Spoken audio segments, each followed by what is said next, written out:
Thank you. We're going to try to keep this brief. We just wanted to give some other additional color on who we are and what we do, answer some fun questions. But before we do that, I'm just going to do a quick order of business. We forgot to put the AMFF first. In that moment, what I'm going to try to take care of is I had a chance yesterday in Hilton to say hi to a good friend of mine. And his name is Ari Park. He's a well-known filmmaker. Passed away 2 years ago. He's the only filmmaker on the planet who has a permanent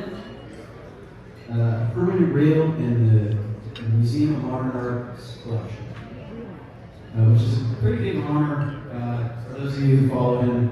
But just because we're here, right? It's New York, and it's a chance to see a little friend. I dragged Hilton and Dawn over to the Museum of Modern Art yesterday. We got a special showing of Ari's original Remco, which was the only reel that's ever been accepted to the permanent collection. I'm a big Ari fan, thanks to my dad, who gave me a reel as my first graduation from high school present. And I wanted to pass along tonight while you're here a reel that Ari gave me to the permanent collection at this museum. So that you're out in that's what we're all about. This partnership is great. We're just here to answer some questions.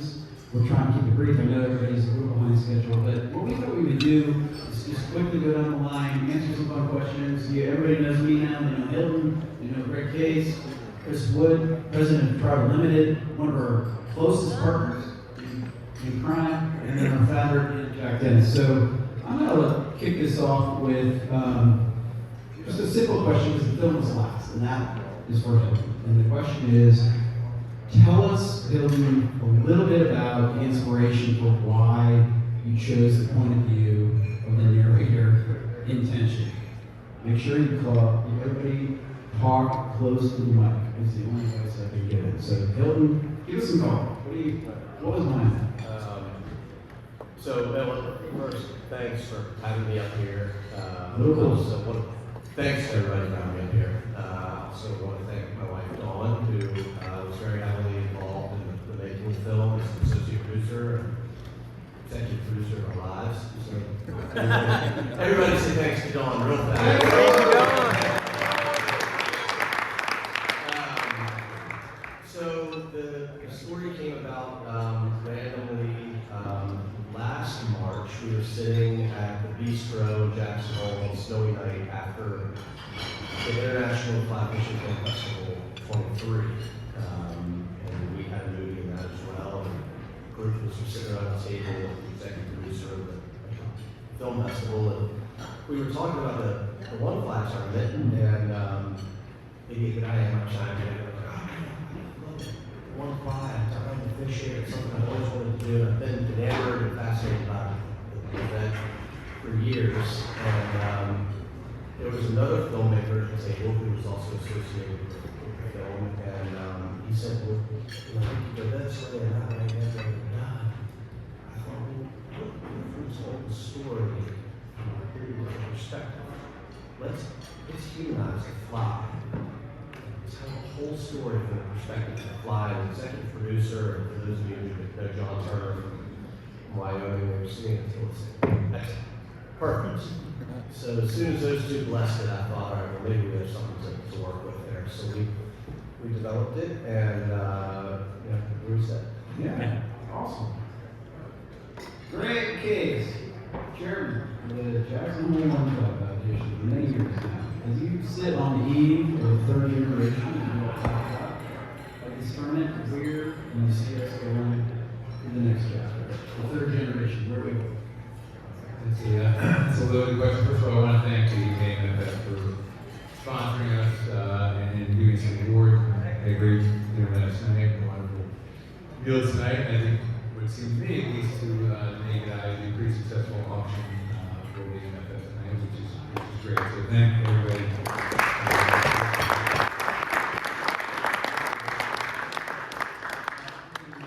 It's kind of an interesting thing. We only have 1 weekend, and we only can fit 40 40 teams. So we can never expand what we do. We're landlocked in a sense, which makes it challenging.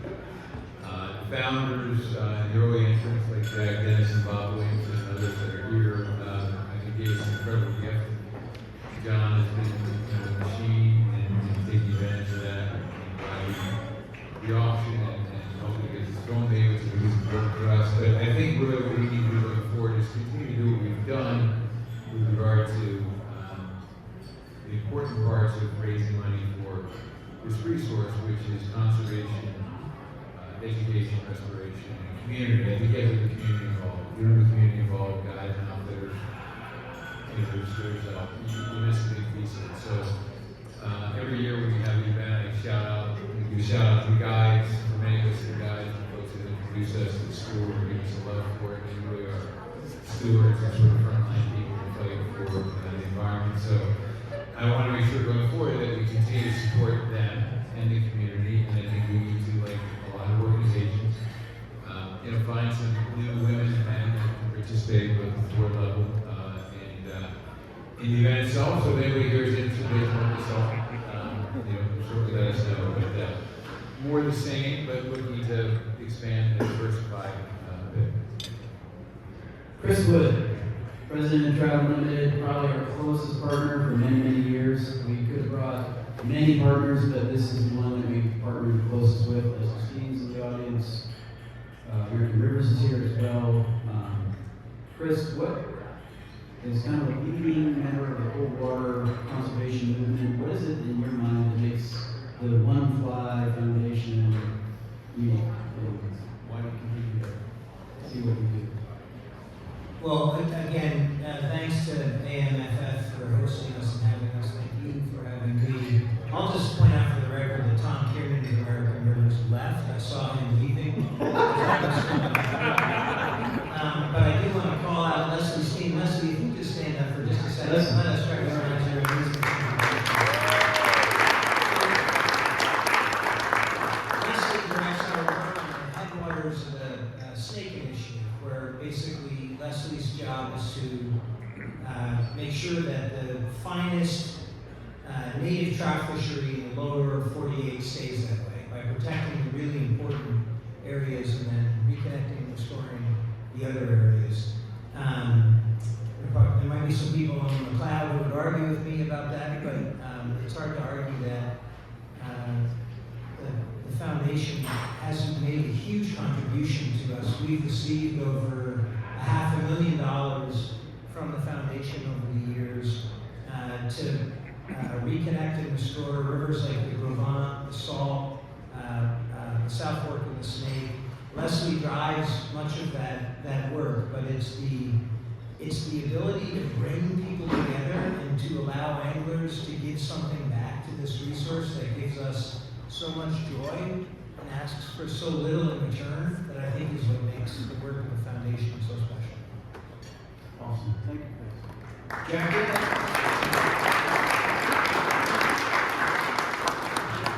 For everybody's benefit in the room, the American Museum of Fly Fishing has had a number of previous Walking World winners that are actually contestants of the what do you think about Paul Bloom, there's a recent Bordeaux, these are part of our family. So there's a flip out and narrated 1 week in September. These are all friends of me. That's why this is such a no-brainer.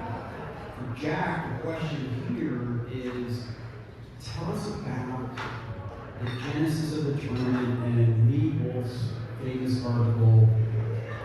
And did you really see 30 years ago this being where we are tonight? Well, Close to the mic, just so you know. Yeah. okay. First of all, I got the chance to guide Lee Wolf at the very first AMFF conclave in Jackson Hole in 1967. You drew the scene. We only had rafts with no drip boats. You reached in, and I got Lee Wolf at Arnold Fingers. And that was an experience for a 20-year-old, to say the least.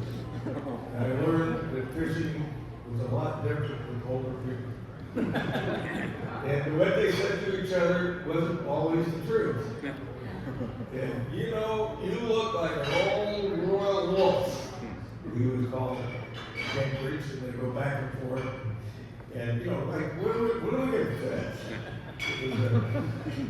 But anyway, we kept friends, and eventually, I was able to meet Kurt Gowdy, who's over in Wyoming. He said, when I met him at TU, the first Colorado Travel Limited meeting in Denver, Sweden was there, everybody was there.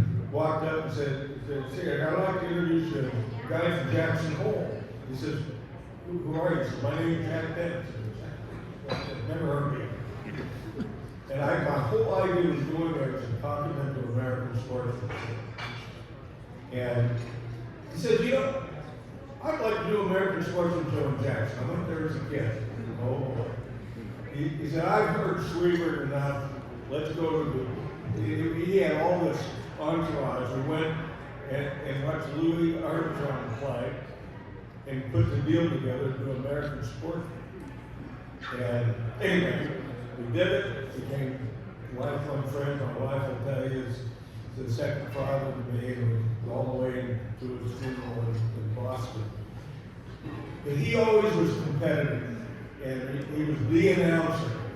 And he had just gotten back, and this was in 1972, and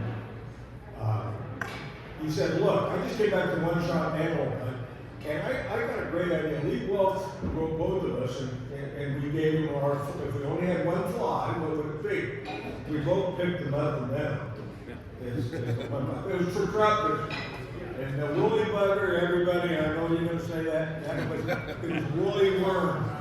It was going in to be a woolly bugger, but that didn't happen.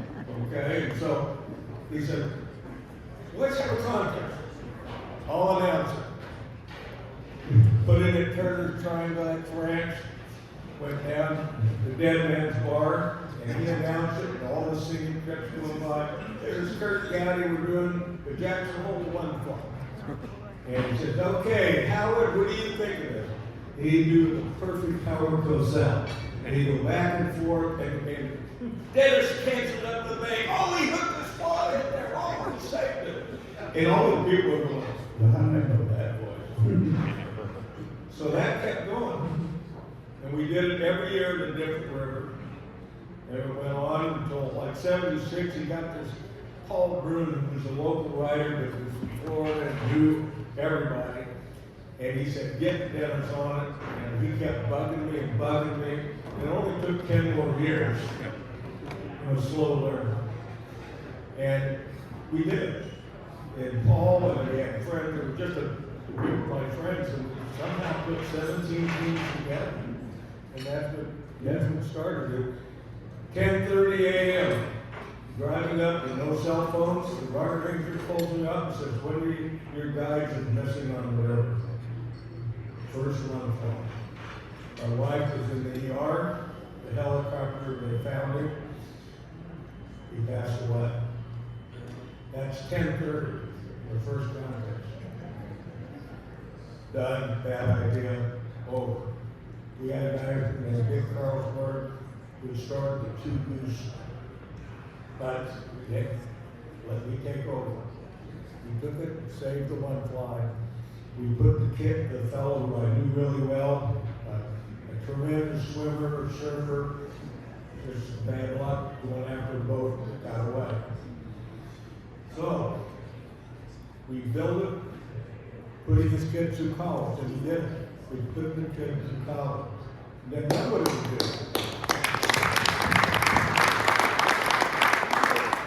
Now what do we do? Well, Flat Creek. We need to redo Flat Creek. We need to do this. Where's the money going to come from? There's the idea. And the many board chairmen, and one thing I did learn, don't put your friends on a board. Come on, Jack, we're all friends. Well, these are my closest friends and business partners. I'm not going to tell them to do that. I'm going fishing with them next week. Well, somebody's got to do the raffle ticket. Yes. So we formed the board, and from then on, for 38 years, we made it work. So I'm going to go off script and ask you, have you ever fished a one fly? No. Okay. Yes, no. I was a substitute when somebody didn't show up, And and usually they would show up, and then I'd be, you were John Turner. You're John gonna Turner. answer, Jack, you're gonna answer this question before everybody else does. Well, it's a, No, it's a hard question. can I call a truck lawyer? Simple question. When you fish as a substitute. Not officially. Jack, this is the question. I wish that John Turner and President Bush Let me ask the called. question. The answer is yes. No, it may be no. No. The question is, when you fish as a substitute, did you keep or lose your money? No, I kept it. Okay, we're gonna ask Chris Wood, who's a regular. Have you ever lost in the tournament or won? Have I ever what? No, Chris, you're done. You said no. Chris is up. So I fished with the previous chairman of the One Fly Foundation, Joe Bryan, the first time I fished a one fly. And I'll tell you all here, in Joe's absence, that I completely outfished him. And we were fishing streamers. Joe and I love to fish streamers. Joe's an awesome dude. He's on the TV board. And he's 70? He's at least 75. He's probably 70 at the time. He scrambled up the steep bank. And he said, "You want to come when I found a pool over here?" And I said, "No, I'm going to sit in the boat." So I'm sitting in the boat. It's 4:30. We're about done. And I'm just I'm not even casting really. I'm just screwing around. And I cast and I bring my line back. And my fly is gone. So now, as an Irish Catholic kid, I'm faced with this existential crisis. There's no guide, there's no crime. I have another of the exact same fly. I did not tie another fly on, and I did lose that fly that day.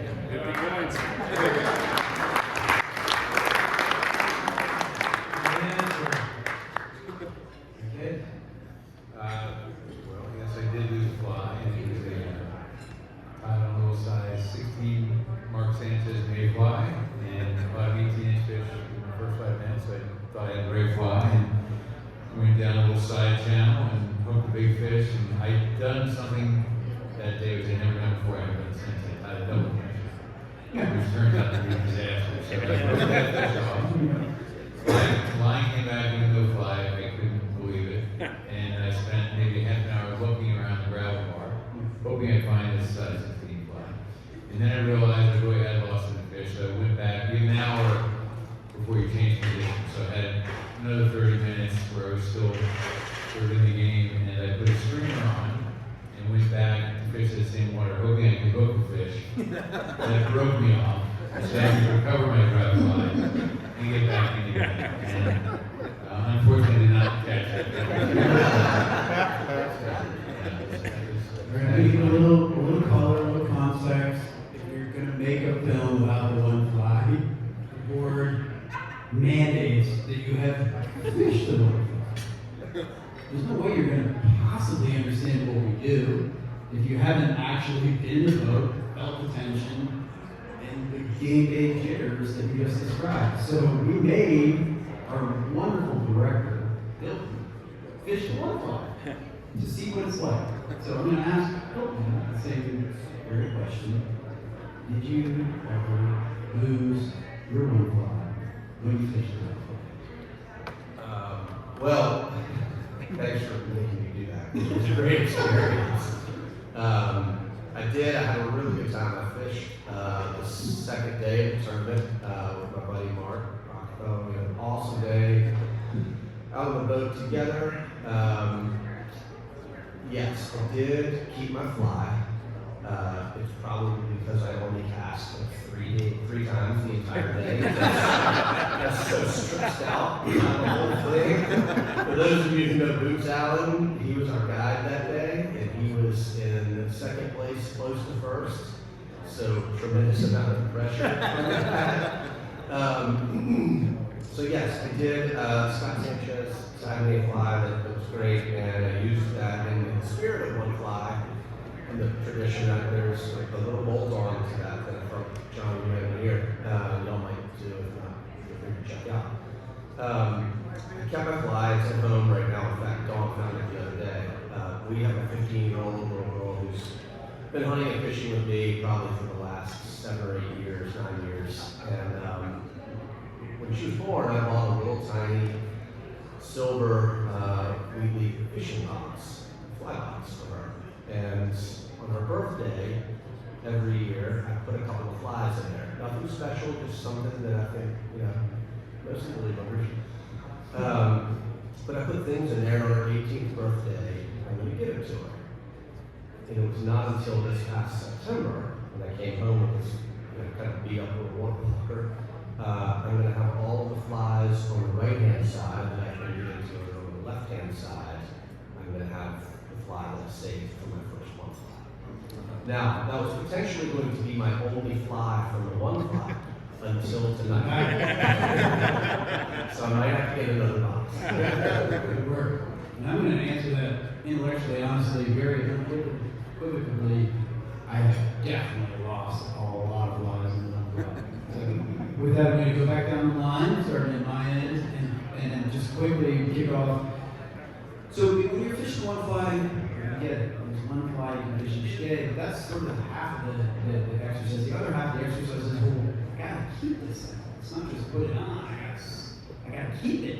There's a pretty big component to hanging on your fly, not just tying it on. So oftentimes, if you're in Jackson in the tournament, you'll hear some anecdotal at the events at night. You'll hear a little bit more about an epic one fly set. Jason's had, Mark's had, even my dad's had in the day. Like, what was the save of the day? What was the one fly save? Because all you have to do is keep it. You don't have to necessarily, you can lose it, but you can actually get it repatriated and tie it back on. So, with that, we'd like to just quickly go down the line and say, what was your favorite memory or one fly save? I'm gonna foreshorten a story that's not mine, because it's actually a wonderful story. So the gentleman in the tournament, you might know Shino, who 5 years ago came back one night and said, man, like, you're not even gonna believe what happened to me today. I was over in South Fork. My guide said, let's fill the lower section and put back around by the dam, which you can do. You can't refill the same water twice. But the end of the day at the dam, and he said, I had a terrible day. Horrible. Hadn't caught fish, had the points. Kind of a stressful team that rocks up a lot of points, so he was worried. And he said, I had one shot left. End of the day. Below the dam, guy says, go up, throw your fly behind the dam and see what happens. So he starts to march up toward the dam. He sees a pelican. Warning is out. And the pelican is kind of eyeing him. He's eyeing the pelican. But he's thinking it's 3:45, 4 o'clock buzzer. I gotta make this happen. So he starts throwing his fly. And sure enough, he hooks up what looks like a measurable fish. And at the last minute, when he's starting to pull it in, the pelican dives and swoops, catches his fish, and starts to reel back with his wings on his fish. And his only thought in the moment is, well, the rules say two things. If I land that fish by the buzzer, it counts. But if I lose it and it dies, it's a negative. So you're forced with that decision, you don't have a lot of choices. I don't know what each of you in the audience would do, but Mike Mendocino, his gut said, I'm going to tie some tension. So he holds his rod, meanwhile the pelican's kicking off, with his fish in its gullet. He's not fighting the pelican, not fish. And moments later, it disgorges his fish into the water, lands the fish, scores 50 points. Now that is the definition of what the one fly persistence is all about. Only fishing measure all day and score 50 points. So if you want to understand what a one fly epic save looks like, that's your story. Bill, what do you got? So as a rookie to the one fly, I don't have any good saves. In fact, I had a pretty atrocious day fishing that one day. But at least in the spirit of sharing a memory and a story, the one thing that you may not be a save, but it's something I would say, is is the camaraderie, the relationships, and all of the things that have unfolded since getting involved with this group. And the highlight of it is my friendship with you. I mean, for those of you who don't know, Holland and I met on a Zoom call last June, maybe. Back I think I was bogey fishing on the beach. She came in and had a Zoom call with them to talk about this concept, and we instantly became partners in this film. We're 50-50 on this thing. And I'll give him even more credit than that, because he really led this charge and really had never worked with before. And it was cool. I mean, I walked away here in less than a year with probably one of my new best friends. You know, he's at me in his house, and we're good buds. And so, have I saved a fly? No, I'm sure I'll probably lose one sometime in September, actually, if I set myself up for that. But there were other things that I would save, and that'll be friendships and the camaraderie and the memories and all the cool things that happened since I've been involved in this. Maybe any other one closet? Well, the camaraderie is really important. It's one of the main reasons to do this is people who meet. You don't fish with a team here. You fish with a randomly assigned person. But it's an opportunity to meet over time a lot of different people in the event. I've been doing it for 16 years. So I've met a fair number. And one day I had a gentleman who was a really nice guy, a little bit older than me at the time. And we were fishing in a gravel bar in the middle of the Snake. And we're heading back to the boat. He tripped. It's easy to do. Lots of rocks. Well, as he tripped, he fell and he realized he lost his fly. So I've seen this movie before. We spent 30 minutes on hands and knees looking at the gravel, trying to find his fly. Finally, we say, we don't have to give up. And he looks down and the fly is stuck in his hand. He fell forward and he broke the fly in his hand. So we get the fly back, jump in the boat. He's relieved, I'm relieved, because now we can fish again. We push off the gravel bar, we go about a half mile, he says, "Where's my rod?" And he left his rod on the gravel. So the guy had to pull over, and fortunately, it's one of those very long gravel bars in the Snake. You go back up, run back up, and grab his rod. So the key to the event, to do well, you have to have a great guy, a great section of water, a great fly, and a really competent fellow fisherman, because if they struggle, you struggle. But it's a team, you work together as a team. So anyhow. I don't have an epic story, but I'll tell you there's a great distance between spin fishing and fly fishing, and I do both equally.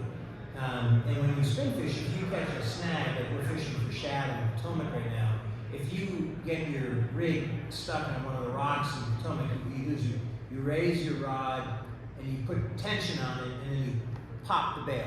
You pop the bail and with your finger, and it often will free up. And we were going down a fast section of the Snake, and it was toward the end of the day, and I think I had a desultory day of fishing. I wasn't on fire or anything like that. But my fly got caught, and we were motoring down, and the guy was tired, and there's no way he was going to go back.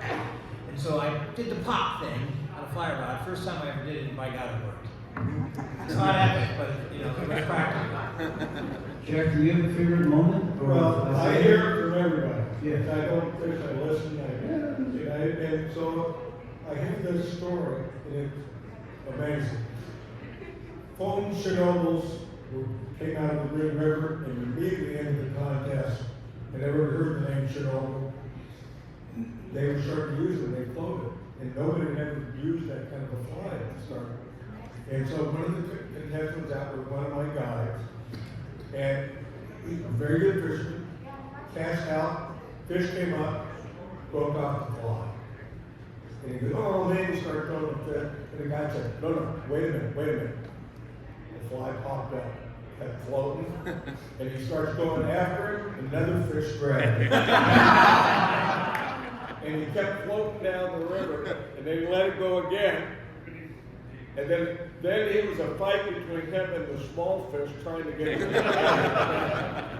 He picks the fly up, swims back in, gives it to the guy. He was actually the president of the Levi company. He didn't know that, the guy. Puts it on, the guy lands a 6-pound brown. Which is a whole other story, how that 6-pound brown is in the Snake River. And it wasn't long, but it was big. It was like 24 inches, but every bit of 6-pound fish. He got $1,000 tip. And he said, I didn't know where this guy was. And I said, well, he could have given you a lifetime supply of Levi. So I think it's a pretty good story. I've heard every rescue where guys almost drowning, you know, and everything. So we've got 2 questions before we're done. I guess this last question is a little more open-ended, but it's a little bit, it's going to be personalized as we go down. But the question is, what is it that you, for me, appreciate the most about this tournament? And we have one rule on team selection, and that is there's always one new team, no matter what. Every year, we always choose somebody new. If you're doing it for 4 years, or 38 rather, or less, it doesn't matter. You always pick a new team. You all happen to be that one new team. So somebody in this audience is part of that tradition. But that tradition is, for me, meeting wonderful new people, exchanging a chance to share the boat, and having a conversation that could go anywhere that you don't know where it was going to show up. So thank you for being part of our tradition that always has one new boat group. I guess I would ask Hilton, having fished the tournament as a relative newcomer, what is it that you appreciate the most that people in the audience wouldn't necessarily understand? What is the one thing that, having done it, you realize is doing it? Well, that's tough. I think I came into this whole experience of tournament with probably a different perspective than 99.9% of people. I've been a lifelong fly fisherman, but I'm a filmmaker and a writer and producer, and I was looking at this tournament with trying to have a really grand approach to it. I think I was mostly taken back by the fact that it's a lot about fishing, and it's not really about fishing. It's about this, right? It's about family and friends, and I talk about this tournament with my friends who are from Richmond, Virginia, and I talk about it with people from Richmond, and I explain that, there are 2 people in a drift boat, it's a big dory, and you kind of paint this picture for them, and you have to explain to them that the people in this boat are not on the same team, and while they are, in fact, probably competitive towards one another, they're like brothers and sisters. They're totally close. You would never know it. So I think it's kind of cool that in the early morning it's cold and your feet are cold and you're in this boat with somebody you may know or you don't know, but by the end of it, you've got this huge thing in common, right? There's this big connective tissue between the 2 of you, and it's the fish and it's the spirit of this whole thing. And now like you're looking out at everybody here, as I'm sitting there doing the film, throughout dinner, I get to watch all these things. We're all brought together by this one thing, right? And it's our passion for this sport, right? There was not a moment when I was sitting right there that I didn't look at each table, and somebody at each table was with us. The entire night, somebody. And so everyone's talking about the same thing, thinking about the same thing, the stories are the same. So there's this connectivity, there's this something heavier than that. I think that binds us all, and I think it all sort of starts in that boat. This is a tough question. It's a really tough question. For the next 2 contestants, I got a different question for you. Hey, Chris, serious question. What does it feel like to win the World Cup?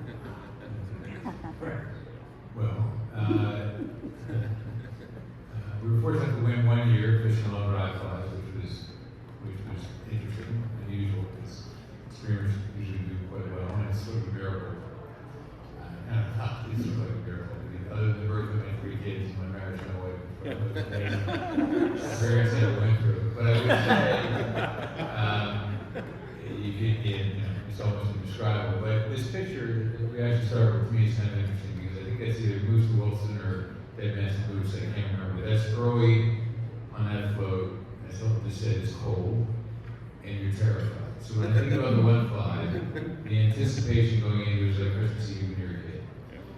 Then you get there, and the first day, if it's that section or any section, they're cold, as Hilton said. It's dark, there's shade, you're fishing a small dry fly, which my team has to do, you can't see it. So every cast, you think you lost your fly. So, to me, it's a little bit like, it comes in as Christmas Eve, and then it's like your wedding day, where you're really happy, you're also terrified. And then it ends with an unbelievable party, like your wedding reception. And, winning it was just sort of icing on the cake. It's, we may never win again, it wouldn't matter at all. It's just being part of the fabric of the event. Yes. So, Same question. yeah, so, when we won a few years ago, and my team was all conservation organizations. It was Wild Salmon Center, Trout Unlimited, National Fish and Wildlife Foundation, Marine organization, which I'm familiar with. And we did well the first day, and we didn't know that we were actually on top of the leaderboard after day one. But we knew we did well. And the next day we went out, and I had a very good day. One of my partner, or captain, actually had a great day. And then the other 2 folks did fine. And so we went to the dinner, and we happened to be sitting. Nobody really wants to sit at that table, like at one of these things. You kind of want to be at one of those tables. But we were right in front because we were late, and we might have had a margarita or 2 before. And so we thought, you know what, we might get top 5. And so, did they do top 3? Yeah. So they did 3, and then they did 2, and then I looked across to my partner who had a really good day, and I said, damn, we must be number 4. And then they announced that our team had actually won, and it was like, making the 3-pointer with 1 second left to win the game. It was a moment of elation. But the thing I just want to say, I want to just hammer this. We're talking about fishing a lot. The One Fly Foundation is about giving back. It's about conservation. It's about access, and they do so much for guides in the community. Fly fishing can be a very self-centered, if not selfish, sport sometimes. And to have the One Fly Foundation be so generous to these rivers that we love so much it's a tribute to the foundation. 2 questions to you. Jack, you talked about Chuck Yeager, you talked about John Wolfe, you talked about Lee Wolfe, you talked about Kirk Gowdy, you talked about Ed Thomas. What of those personalities stands out to you? We've got a lot of celebrities, a lot of normal people like yourself. Give us a...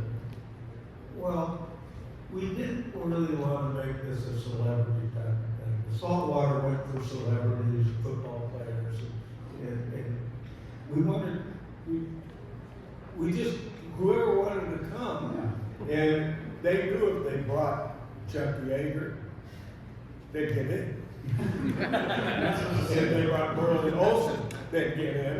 And if you're the Hollywood All-Stars, you bring Ed Thomas, and then you could get in. But I kind of made some notes. Just the river runs through it, Tom Skerritt. Who better to be in One Fly? We had, I mentioned Dick Cheney before he became vice president.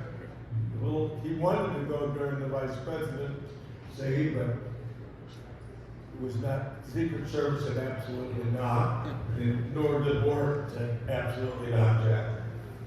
And we had William DeVay, absolutely fabulous character actor, terrific. He always used to fly, he always was the best, and he was with Kelly Gallup, the infamous streaming thing, man, and he fished a dry fly, and he always had the best score. That always made Kelly a little, what did you think about dry fly, Kelly? And we had a lot of fly fishing experts from Gary Borger, Oliver White, Gary LaFontaine, Mike Lawson, then Stan Sanchez, who's the infamous tire, and we had senators like Al Simpson, John Sims. Everybody here probably wore one of his waders, and we go on. And John actually guided in the event for years. He guided all the way up to I think 75. So, Jack, let me just, teammate of mine had John Sims for his last time guy, and my teammate was excited because John Sims was an unbelievable event. And they get out ahead of people who rode down Section Snake where you want to get on a side channel to find big fish that haven't been bothered. They get down there. They park the boat, they walk like 10, 15 minutes. There's no water in the channel, it's dry. John hadn't fished there in so long, he didn't realize the course of the river had changed. So their entire strategy was John Sims when it would smoke. So that's the kind of thing that can happen. Well, you know, one of the great kills for everybody is John McClain, Norman's son. That was 2 years ago, if I believe. What a wonderful addition to the one fly. And of course, before we had Tom Brokaw at the 25th anniversary. And that was it. We had a lady who had fished in the contest 100 years old. And she fished in the contest. And so we've had just. But I have to say, well, I had this friend that I worked with by the name of Simon Dickey. Now, it wouldn't mean anything to you, but if you saw Boys in the Boat, okay, the New Zealanders did it in the 70s, or the late 60s. They put Boys in the Boat and won the Mexican Olympics, and he was the coxswain. And he won the first gold medal for New Zealand before the runners started winning the two of them. Very famous guy in his country. He wanted to win the one fly. Oh my God, he came so many times. And he's a winner. And finally, after all the day, got third place. He was elated. He was so excited. And I remember the last thing he said, he says, "We're back next year, and we're gonna win this. The boys in the boat are gonna win this." 50th anniversary of his Olympic team.